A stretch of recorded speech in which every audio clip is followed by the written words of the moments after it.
So tell us a little bit about Water Heart Food and what it is doing with Thai culture and food, because this sounds like something that our listeners are going to absolutely enjoy. Well, it has, we, to use the word of 2020, we pivoted many times in the making of this because, one, we have been kindly sponsored by the good people over at Tourism Thailand. Um, so initially we were going to film the entirety of it. Besides the opening sequence, which we were going to film on my farm, we were going to film actually throughout Thailand, where we would visit, certain chefs and food regions and explore those areas. Really, with the object of showcasing the smaller, unknown food regions and chefs that are not well known to Australian audiences.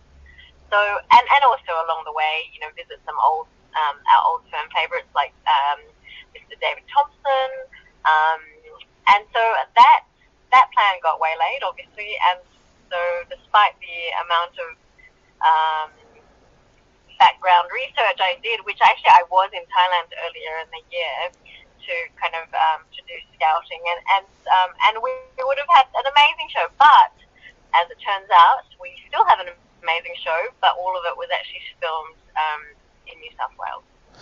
So tell us a little bit And about. so, Sorry, I was going to say, tell us a little bit about how you filmed in New South Wales, with the show being about Thailand. okay, the show is actually not about Thailand. So there you go. That's where we also pivoted. The show is really more focused on local foodways of our region, and it's more actually an honest reflection of my day-to-day here in that the people that we feature, people that I work closely with, who are my work colleagues in the food space here in New South Wales, because of our farm in the Byron region. We supply quite a few amazing chefs, and so I made the call out and I said, "Hey, how about you be on my show?" and they all kindly agreed. So we had to rethink about what the show, kind of what the theme of the show was, and while we still had to kind of work within the guidelines of Tourism Thailand, who wanted some, images and vignettes of Thailand through the show. And, that proved to be quite easy because obviously, while never really actually having lived in Thailand, a lot of my food connections are Thai because of my mother and our restaurants and the Thai community that we serve here in Australia and the Thai community that we have amongst our staff.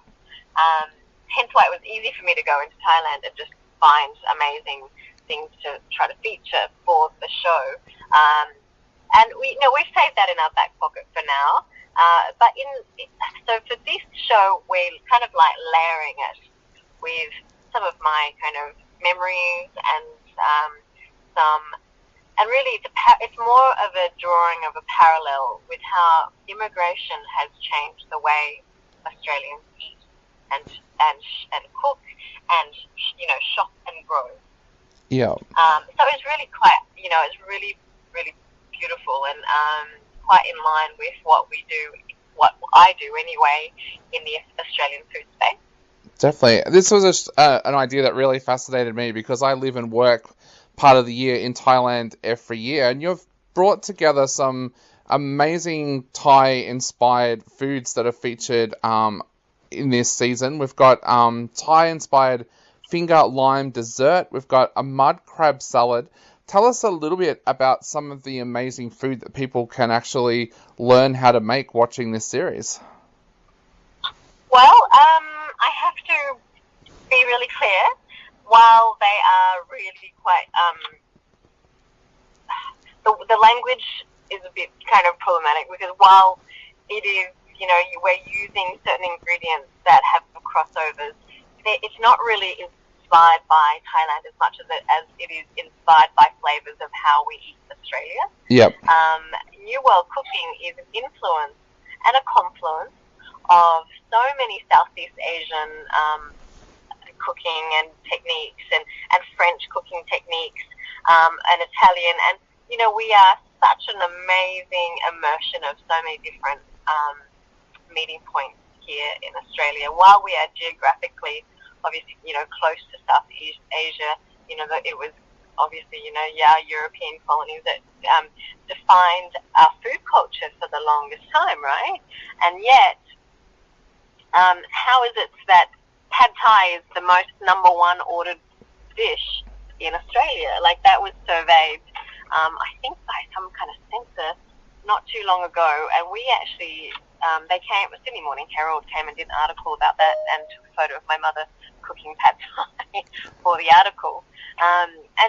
So that is, I think, a perfect outline of where we are as Australians and how we eat. And so the things that we cook on the show are complete, perfect illustration of that. Christine has a background in cooking South Asian food because of, her Indian interest and her South, kind of Sri Lankan South Indian travels through her youth.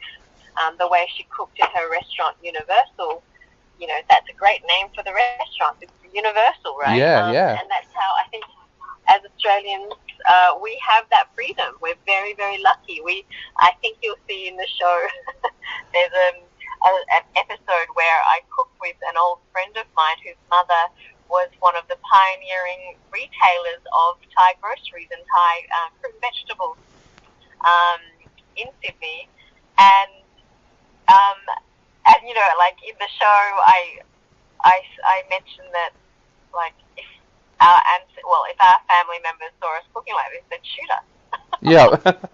Because that's the freedom we have as, first generation, second generation Australians. Is like, if we did this in the old country, which is really funny because the old country has moved on, and yet the diaspora has just, really, they've grasped a way of certainly doing things that's kind of like a time warp of when they arrived in that country.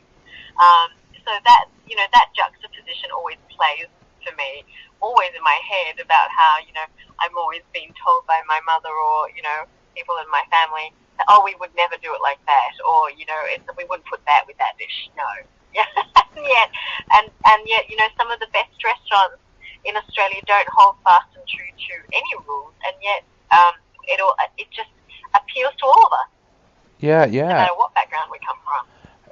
Why do you think it is that more Australians are open to trying new things now? Is it because they've tried new cuisines in restaurants? Because one of the things I've noticed over the last 2 years is that even my local supermarket suddenly has an entire aisle with Asian food products and African food products. Is that something? Why do you think that has been amongst the average Australian household?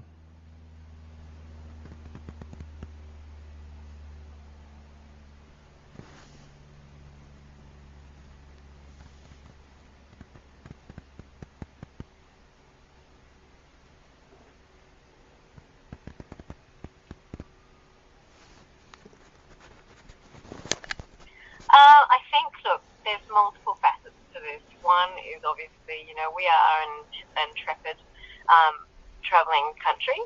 We have a tradition of sending our young out and, exploring the world without reserve, which is fantastic. When I was growing up, obviously, even finding things like olive oil and holy, Thai, not even Thai basil, but Italian basil was almost unheard of. That's how old I am, yeah. And now, you can get so many different types of herbs, so many different things, categories of cuisines in the supermarkets, because I think, one, there's been a larger returning of people who have travelled, who have, brought back penchants for these flavours. There's also a growing number of diaspora of these nations, of these cultures within Australia, which is fantastic. I mean, just within Byron Bay, I was really kind of stark notice of was when I was growing up. It was the one area, it was kind of the most southern place where you could that people grew things that I recognised from, my trips back from Thailand, like guavas, tropical fruits, which weren't that popular. And I think, it has a commercial appeal because, one, it tastes amazing, and there's a huge growing number of demand for it. But the other thing that I think has really become apparent is that people are less shy about eating things that are different, whether it is they come from those cultures or it is the fact that, Anglo-Saxon Australians are more, kind of demanding it. And I think a lot of that has a movement also to do with the chefs who come up in the ranks of some of the most diverse backgrounds, and who have then gone into these kitchens who are used to using more of a global pantry. Like miso is such a ubiquitous ingredient, and such is fish sauce and things like oyster sauce, or like back in the day, I remember my mum, cooking only with white pepper and not black pepper, and it was just like, wow, white pepper, where do you get white pepper? And now it's just, it's widely available. So the availability of things really has to do with supply and demand, and whether that is because of migration, because of returning travellers. So I think, and it's a huge part of us really developing a cultural identity which is inclusive. And maybe I'm being euphemistic when I think that, but it has to be that, right? I'd like to think it is that. Definitely, I definitely agree, and I think it's so great too. Like, I've even got friends who probably 5-6 years ago, cooking macaroni and cheese was a big thing for them, and now they're trying Thai curries, they're trying butter chicken. It's amazing to watch how that has changed with the cooking culture here in Australia. And look, you raised the thing of butter chicken. Butter chicken is actually very much a British invention, right, from the Indian diaspora. And so diaspora cooking is a really interesting thing because, like General Tso's chicken, that is, again, not a Chinese dish. It's an American Chinese dish. Yep. And so, obviously, now I think we definitely have developed things like, a Thai-Australian food culture as well. And I would hope to think that my mum really, was on the forefront of that, bringing kind of very authentic Thai food. But in the beginning, it was very much adapted Thai food because we couldn't find the ingredients. And hence why now we grow a lot of it ourselves on the farm. Definitely. Organically as well.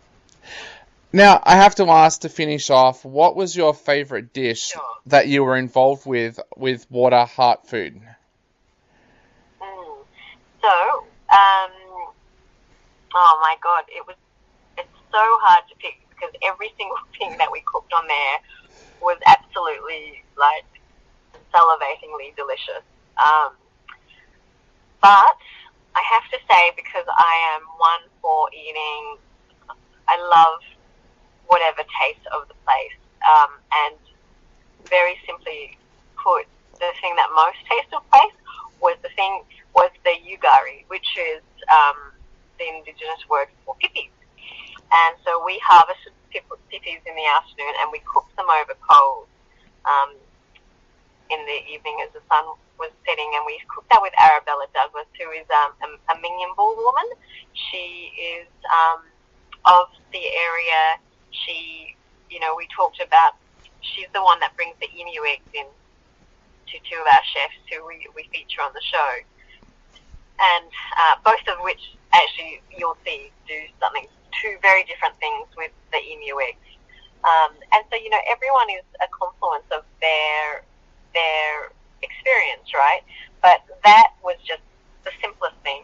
to pull something fresh along the shoreline and then cook it immediately.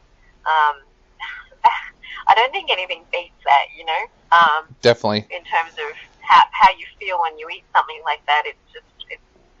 I hate to say it, it's primal, but that's why it appeals to all of us. We have that instinct in us. So anyway, look, I just wanted to finish off with, I hope you don't mind, and I'm sure you'll understand this if you spend a lot of your time partly in Thailand, Water Heart Food. You know the expression water heart, yeah? Yes, yep. The Thai expression, nam chai. Have you heard that before? I've heard it a few times, but I'm not 100% sure what it is. Okay.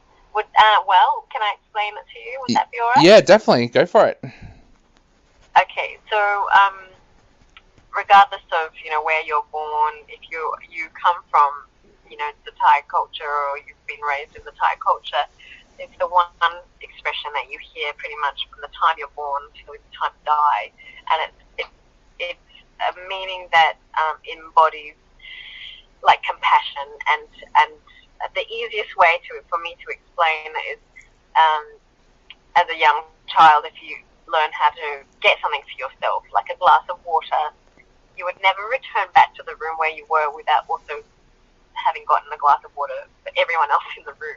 And that is nam chai, like to have that means you have an awareness and a mindfulness for other people, of other things that are around you all the time. And so for me, food is where that is the most apparent. We keep boiling back down to the essence of what it means to have that and to be that in the world, and that is to how we grow food, the respect that we have for our country, country as in the land, and the people around us, and it's an immersion. It's a feeling that it's a principle, a feeling, and an ultimate love for what we do. Definitely. Well, it is something I'm going to explore more when I get back to Thailand. I cannot wait to get back there. I've absolutely missed it this year, so I cannot wait to get back there. And I'm sure watching Water Heart Food when it starts on the 29th of November is going to make me even more temporarily homesick for Thailand as well. No, well, I'm sure you will. Do you have any connections to Thailand besides from just liking living there? I work there as well. I actually work